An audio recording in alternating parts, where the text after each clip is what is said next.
रामायण दूसरा जंगल और जनकपुर। राजमहल से निकलकर महर्षि विश्वामित्र सरयू नदी की ओर बढ़े। दोनों राजकुमार साथ थे, राम और लक्ष्मण। उन्हें नदी पार करनी थी। आश्रम पहुंचने के लिए विश्वामित्र ने अयोध्या के निकट नदी पार नहीं की। दूर तक सरयू के किनारे किनारे चलते रहे। दक्षिण तट पर, उसी तट पर जिस पर अयोध्या नगरी थी, वे चलते रहे। नदी के घुमाव के साथ साथ राजमहल पीछे छूट गया। उसकी आखिरी बस्ती भी निकल गई। चलते चलते एक तीखा मोड़ आया तो सब कुछ दृष्टि से ओझल हो गया। राम और लक्ष्मण ने एक बार भी पीछे मुड़कर नहीं देखा। उसकी नजर सामने की थी।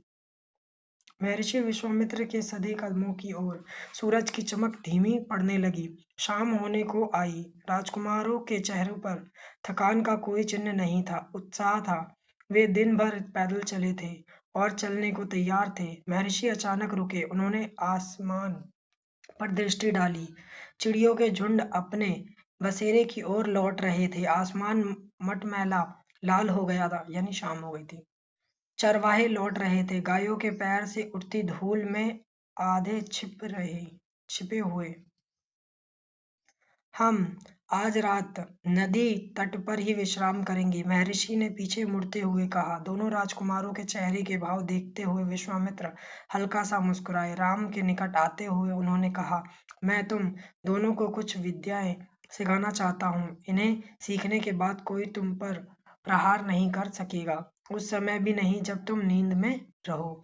राम और लक्ष्मण नहीं नदी में मुंह हाथ धोकर लौटे। महर्षि के निकट आकर बैठे। विश्वामित्र ने दोनों भाइयों को बला अतिबला नाम की विद्याएं सिखाई। रात में वे लोग वहीं सोए, तिनकों और पत्तों का बिस्तर बनाकर। नींद आने तक महर्षि उनसे बात करते रहे। सुबह हुई, यात्रा फिर शुरू हुई। मार्ग वही था, सरयू नदी के किनारे किनारे।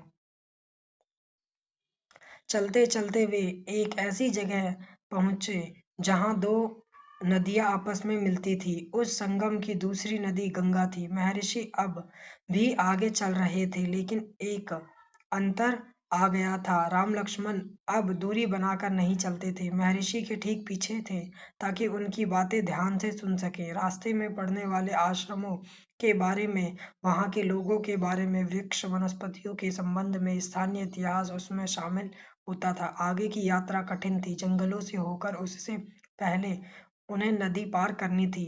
रात में ऐसा करना महर्षि विश्वामित्र को उचित नहीं लगा। तीनों लोग वहीं रुक गए, संगम पर बने एक आश्रम में। अगली सुबह उन्होंने नाव से गंगा पार की। नदी पार जंगल था, घना, दुर्गम। सूरज की किरणें धरती तक नहीं पहुंचती थी, इतना घना वह डरावना भी था। हर ओर से झिंगुरों की आवाज, जानवरों की दहाड़, कर्कश ध्वनियां। राम और लक्ष्मण को आश्वस्त करते हुए महर्षि ने कहा, ये जानवर और वनस्पतियां जंगल की शोभा है, इनसे कोई डर नहीं है। असली खतरा राक्षसी ताड़का से है, वह यहीं रहती है। तुम्हें वह खतरा हमेशा के लिए मिटा देना है। ताड़का के डर से कोई उस वन में नहीं आता था। जो भी आता, ताड़का उसे मार डालती, अचानक आक्रमण कर देती। उसका डर इतना था कि उस सुंदर वन का नाम ताड़का वन पड़ गया था। राम ने महर्षि की आज्ञा मान ली, धनुष पर प्रत्यंचा चढ़ाई और उसे एक बार खींचकर छोड़ा।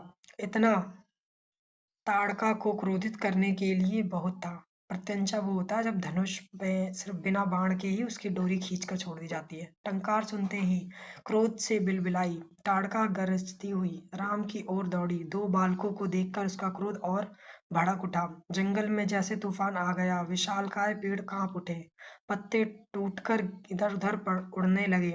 धूल का घना बादल छा गया, उसमें कुछ दिखाई नहीं पड़ता था। फिर ताड़का ने पत्थर बरसाने शुरू कर दिए। राम ने उस पर बाण चलाए, लक्ष्मण ने भी निशाना साधा। ताड़का बाणों से घिर गई। राम का एक बाण उसके हृदय में लगा, हृदय यानी दिल में।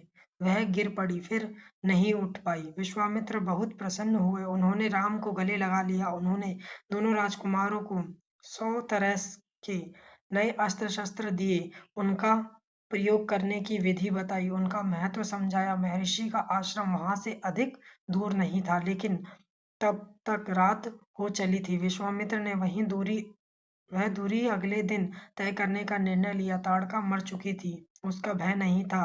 तीनों ने रात वहीं बिताई, ताड़का वन में, जो अब पूरी तरह भयमुक्त था। सुबह जंगल बदला हुआ था। वह ताड़का वन नहीं था, क्योंकि ताड़का नहीं थी। भयानक आवाजें गायब हो चुकी थी, पत्तों से गुजरती हवा थी, उसकी सरसराहट का संगीत था, चिड़ियों की चहचहाट थी, शांति थी। तस्वीर बदल गई थी। सिद्धाश्रम का अंतिम पड़ाव था महर्षि का आश्रम।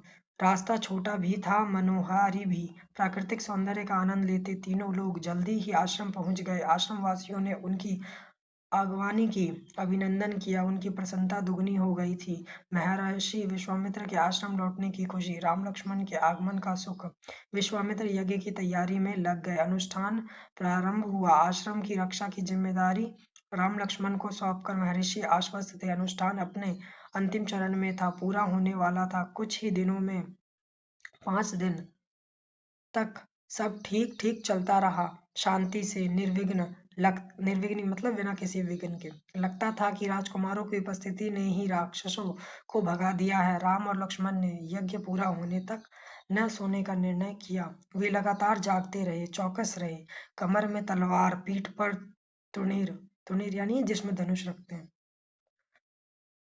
धनुष नहीं, बाण जिसमें रखते हैं, हाथ में धनुष, प्रत्यंचा चढ़ी हुई, हर स्थिति के लिए तैयार। अनुष्ठान का अंतिम दिन अचानक भयानक आवाजों से आसमान भर आया। सुबह